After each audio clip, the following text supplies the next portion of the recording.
नमस्कार, आप देख रहे हैं के न्यूज। मैं हूं आपके साथ सोनी चौहान। बुलेटिन में सबसे पहले बात करते हैं योगी का गुस्सा, कार्रवाई का भरोसा।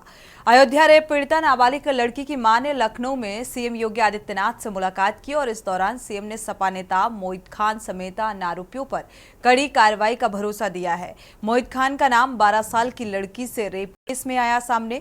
खुद सीएम योगी आदित्यनाथ ने इस बात को विधानसभा में उठाया था और आपको बता दें कि बीते दिन विधानसभा में कानून व्यवस्था के मुद्दे पर बोलते हुए सीएम योगी आदित्यनाथ ने समाजवादी पार्टी को आईना दिखाया था।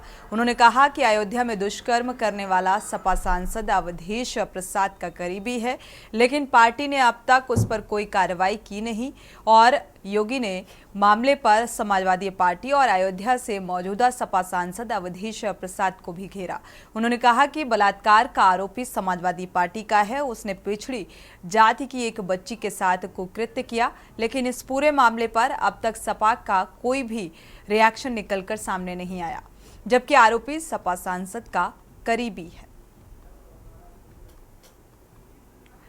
संदीप मिश्रा ऐसी खबर पर जुड़े हुए हैं। संदीप, कानून व्यवस्था को लेकर बात संसद तक पहुंची और इसको लेकर सीएम योगी आदित्यनाथ ने समाजवादी पार्टी को घेरते हुए नजर आए, क्योंकि जो आरोपी है वो करीबी बताया जा रहा है।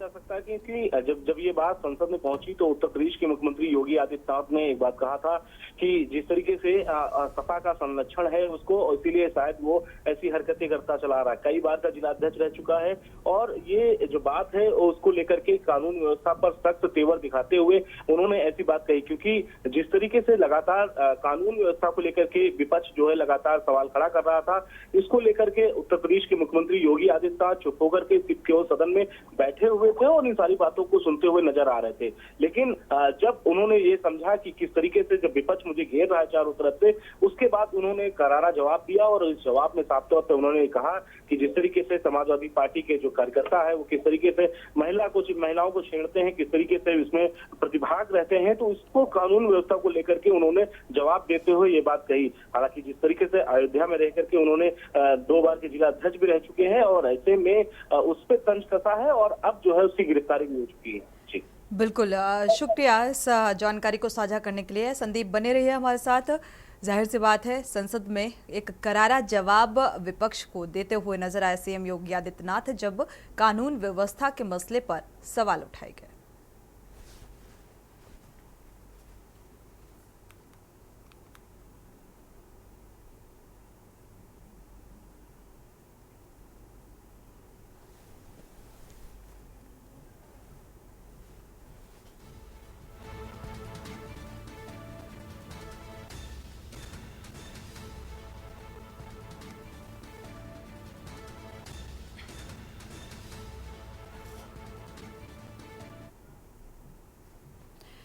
और अब बात बुलडोजर कार्रवाई, सांसद के घर ईडी आई। उत्तर प्रदेश के जौनपुर में समाजवादी पार्टी के सांसद बाबू सिंह कुशवाहा के खिलाफ प्रवर्तन निदेशालय ने बड़ी कार्रवाई की है और ईडी ने लखनऊ में स्थित बाबू सिंह की करोड़ों की जमीन जब्त कर ली। इसी के साथ ही इस जमीन पर किए गए निर्माण पर बुलडोजर चलाने की भी तैयारी है। ईडी की टीम यहां अवैध निर्माण तोड़ने के लिए बुलडोजर लेकर पहुंची है और सपा सांसद राष्ट्रीय ग्रामीण स्वास्थ्य मिशन घोटाले के आरोपी रहे हैं और यूपी के पूर्व मंत्री बाबू सिंह कुशवाहा घोटाले के वक्त यूपी में परिवार कल्याण मंत्री थे और इस केस में 4 साल तक जेल में भी बंद थे। जानकारी के अनुसार जौनपुर से समाजवादी पार्टी के सांसद और बसपा सरकार के मंत्री रहे बाबू सिंह कुशवाहा की जमीन पर ईडी ने ये कार्रवाई की। राष्ट्रीय ग्रामीण स्वास्थ्य मिशन यानी NHM घोटाले में आरोपी रहे और ईडी की टीम बाबू सिंह पर चल रहे PMLA केस में जांच कर रही थी। जांच पड़ताल के बाद प्रवर्तन निदेशालय ने लखनऊ में स्थित करोड़ों की जमीन को जब्त कर लिया है। संदीप मिश्रा इसी खबर पर जुड़े हुए हैं। संदीप, क्या अपडेट इस मामले में? लगभग कितनी जमीन है जिसकी कीमत करोड़ों में बताई जा रही है और अब जब्त किया गया है? देखिए, बाबू सिंह कुशवाहा सांसद है जौनपुर में मौजूदा और इससे पहले बसपा सरकार में NHM घोटाला हुआ था। उस घोटाले में वो जेल भेजा चुके हैं। हालांकि इसको लेकर के अब जो है लगातार जांच जो है वो शुरू हो चुकी है। प्रवर्तन निदेशालय यानी कि ईडी की अगर हम बात करते हैं, ईडी ने लखनऊ में लगभग करोड़ों रुपए की भूमि है जो उसको जब्त कर ली है और उस पर बुलडोजर चला करके जो अवैध रूप से लोग रह रहे थे उनको खाली कराया गया है। ईडी ने साफ तौर पे बसपा सरकार पर हुए एनएचएम घोटाले में जो मनी लॉन्ड्रिंग का मामला था, केस था, उस केस को लेकर के बात कही है और उसके साथ ही साथ उन्होंने यह भी कहा है कि एनएचआरएम घोटाले की बहस जब वो जेल गए थे उस समय ये जमीन पे जो है करोड़ों रुपए का मामला सामने निकल के आया था, यानी कि वो जमीन पर पैसा लगाया गया था।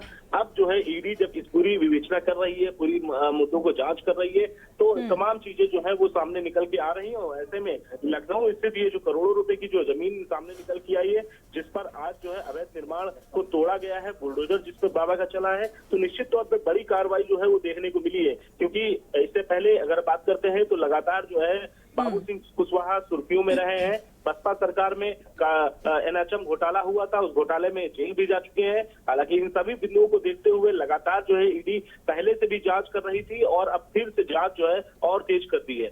बिल्कुल, इससे पहले सीबीआई जांच भी हो चुकी है इस अवैध निर्माण को लेकर। अब हालांकि संपत्ति को जब्त किया गया है और घोटालों से एक जो नाता निकलकर सामने आ रहा है। शुक्रिया संदीप इस जानकारी को साझा करने के लिए। और अब इस अवैध संपत्ति पर बुलडोजर की कार्रवाई हुई है, यानी कि ईडी का शिकंजा और कई अहम पहलुओं पर जांच पड़ताल भी जारी है।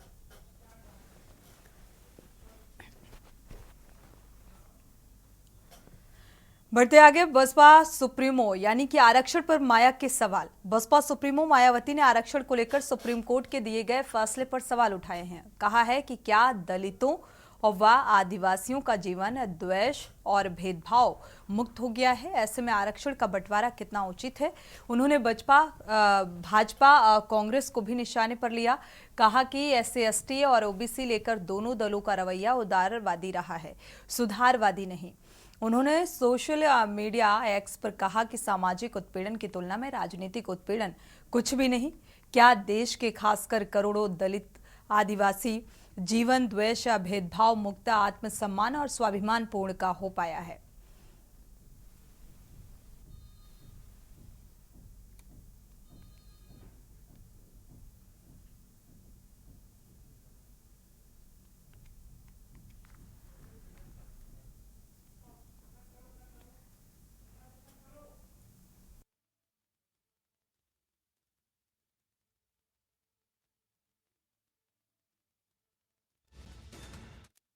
कौशलेंद्र इसी खबर पर जुड़े हुए हैं। कौशलेंद्र, बसपा सुप्रीमो मायावती ने एक बार फिर से दलितों की देखा जाए आरक्षण के मसले को भी उठाया गया, जो रिएक्शन निकलकर सामने आया है सुप्रीम कोर्ट के फैसले को लेकर ये सवाल उठाए गए बसपा सुप्रीमो की तरफ से। देखिए, आपको बताएं कि सुप्रीम कोर्ट का जो आदेश आया कि एससी एसटी वर्ग के आरक्षण में क्रीमी लेयर की पहचान कर उनको आरक्षण कोटे से बाहर किया जाए, इसको लेकर बसपा सुप्रीमो मायावती ने ट्वीट किया है। तो उन्होंने कहा कि देखिए, कांग्रेस और भाजपा सरकार दोनों ही जो है आरक्षण के पक्षधर नहीं थी और अगर जो है हमारी सरकार होती तो इस पे हम कायम रहते, लेकिन सुप्रीम कोर्ट के फैसले के खिलाफ दोनों पार्टियां बोल नहीं रही है। इसलिए भाजपा सरकार और पूर्व की कांग्रेस सरकार आरक्षण को लेकर हमेशा विरोध में ही रही है। अब देखना होगा सुप्रीम कोर्ट के जो आदेश हैं, राज्य सरकारों को उनको वर्गीकृत करने का आदेश जो दिया गया है कि उसकी पहचान की जाए, इससे लेके आगे क्या रणनीति तैयार होती है। लेकिन उन्होंने कहा कि बहुजन समाज पार्टी इसके साथ खड़ी है और आरक्षण और दलितों का जो हक है उसके लिए हमेशा रहेगी। अब उसमें बात यह है कि जो समाजवादी पार्टी और कांग्रेस अलायंस के जो तमाम लोग हैं, बहुजन समाज पार्टी के तमाम नेता कहते हुए नजर आ रहे हैं कि इंडिया अलायंस ने दलितों का वोट तो ले लिया, लेकिन इस फैसले के खिलाफ कोई कुछ बोलने के लिए तैयार नहीं है। वहीं बीएसपी सुप्रीमो मायावती की ट्वीट के बाद कहीं न कहीं विपक्षी पार्टियां और वर्तमान में सरकार के खिलाफ दोनों पे अपनी भड़ास निकाली है। बिल्कुल कौशलेंद्र, जिस तरीके से मायावती ने सवाल उठाए हैं ये वाकई दर्शाता है और दोनों ही सरकारों को आड़े हाथों लेते हुए नजर आ रही हैं बीएसपी सुप्रीमो मायावती। शुक्रिया इस तमाम जानकारी को साझा करने के लिए। तो दलितों और आदिवासियों को लेकर मायावती ने सीधे तौर पर निशाना साधा।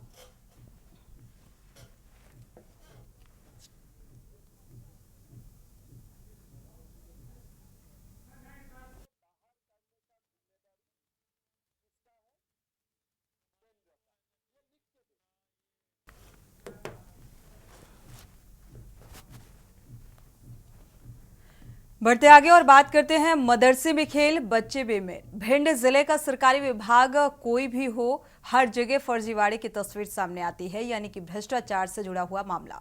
ताजा मामला मदरसे का है, जहां पर फर्जीवाड़े का खेल चल रहा है और जिले में 67 मदरसे संचालित हो रहे हैं। इनमें से तालीम लेने वालों में मुस्लिम बच्चों से अधिक 44% हिंदू बच्चे हैं। और हैरत की बात यह है कि छात्रों के माता पिता को ही नहीं पता कि उनके बच्चे के नाम मदरसे में दर्ज हैं, और ये सब शासन से मिलकर बड़े अनुदान की राशि हड़पने के लिए किया जा रहा है। और ये मदरसे शहर में ढूंढने से भी नजर नहीं आएंगे। मदरसों में जिन हिंदू बच्चों का दाखिला दिखाया गया है वो हकीकत में निजी या सरकारी स्कूलों में पढ़ते हैं।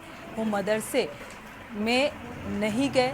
उनकी समग्र आईडी जुटाकर मदरसा संचालकों ने अपने यहाँ फर्जी तरीके से दाखिला दिखाया है। और फर्जी दाखिलों का ये खेल फर्जीवाड़ा अनुदान बच्चों के लिए खाद्यान्न और मिड डे मील का पैसा हड़पने के लिए किया जा रहा है, क्योंकि 100 बच्चों वाले हर मदरसे में 50 से 60 हज़ार रुपये पर माह का अनुदान मिलता है।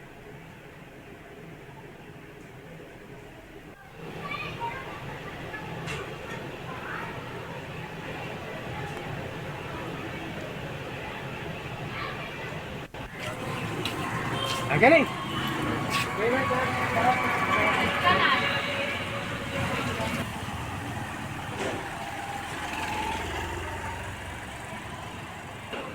अच्छा, कौन सी क्लास में पढ़ते हो? 5 अच्छा, कौन सा स्कूल है ये?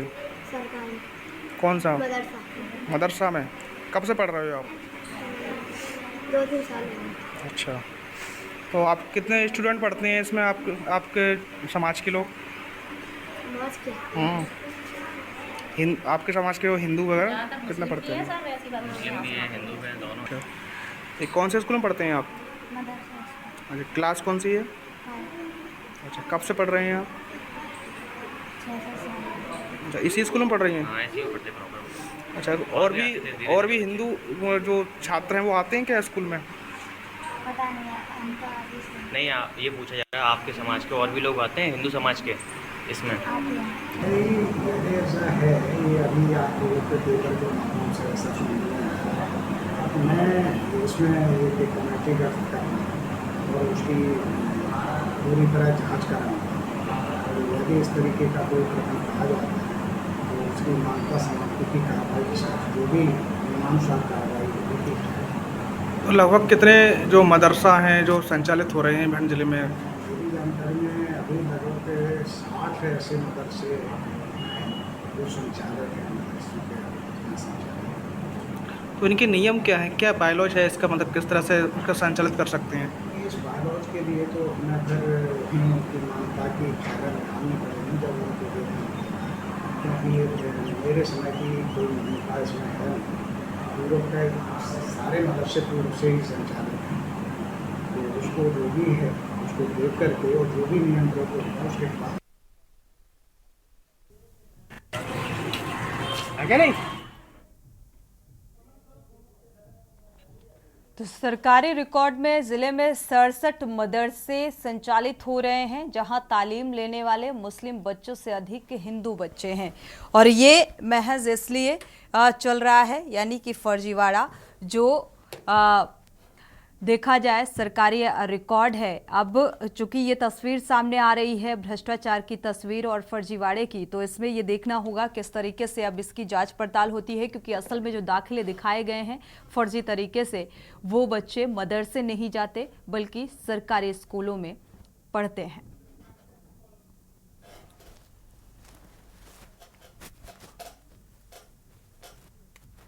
आगे बात करते हैं सिस्टम का गड़बड़ झाला सड़क पर पाठशाला। बुनियादी शिक्षा की बदहाली का एक उदाहरण अमरोहा के गांव लोहारी खादर में देखने को मिला, जहां बारिश का पानी संविलियन विद्यालय के परिसर में घुस गया और इससे शिक्षा व्यवस्था प्रभावित हो गई। और इसके बाद शिक्षकों ने बच्चों को रास्ते पर बिठाकर क्लास शुरू कर दी।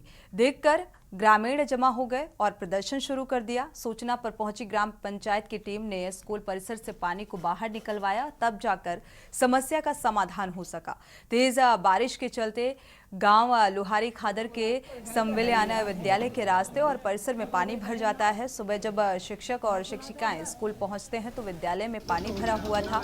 बच्चे भी पहुंच चुके थे, लिहाजा शिक्षकों ने बच्चों को विद्यालय के बाहर रास्ते पर बिठाकर ही पढ़ाना शुरू कर दिया और मौके पर ग्रामीण इकट्ठे हो गए, नारेबाजी करनी शुरू कर दी। व्यवस्थाओं को लेकर एसडीएम सुनीता सिंह का कहना है कि बारिश का पानी स्कूल में भर जाने की वजह से परेशानी हुई, जल्द ही समस्या का स्थायी समाधान निकाला जाएगा।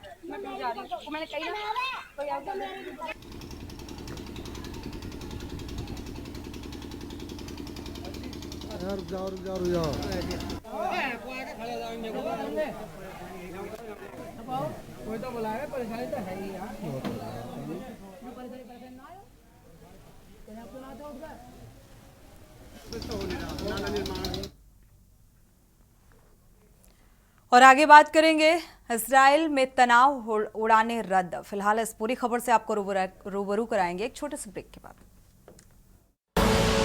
आप देख रहे हैं के न्यूज, खबरों का सारथी।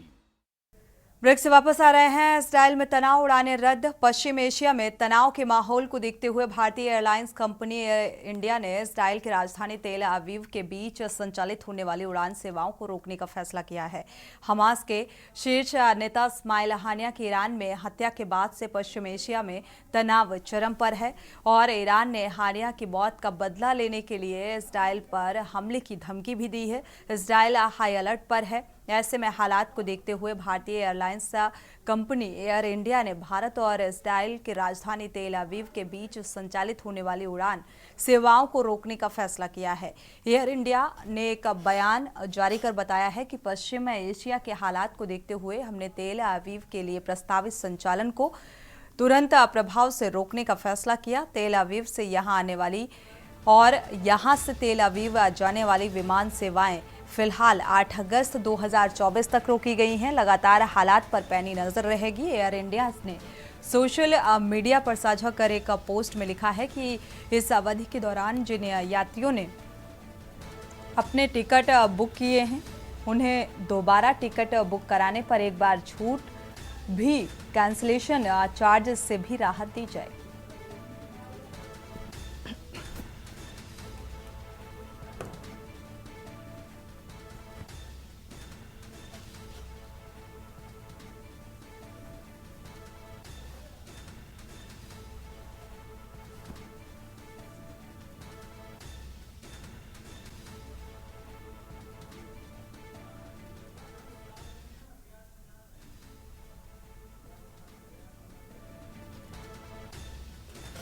तो तनावपूर्ण स्थिति को देखते हुए ये डिसीजन लिया गया है। पश्चिम एशिया में बढ़ते तनाव के चलते और ये हालातों को देखते हुए दरअसल 8 अगस्त तक एयर इंडिया ने ये सेवाएं निरस्त की है और कैंसिलेशन की भी चार्ज से राहत दी जाएगी। ये सुविधा भी यात्रियों के लिए प्रोवाइड कराई गई है। तो अभी फिलहाल जब तक ये हालात सामान्य नहीं होते तब तक 8 अगस्त तक एयर इंडिया ने ये सेवाएं रद्द की हैं। तो इजराइल के लिए उड़ान सेवाओं को रोका गया है। एयर इंडिया ने फिलहाल ये उड़ानें निरस्त कर दी हैं 8 अगस्त के लिए। और पश्चिम एशिया में जो इस वक्त हालात बने हुए हैं, इन हालातों को देखते हुए ये फैसला लिया गया है।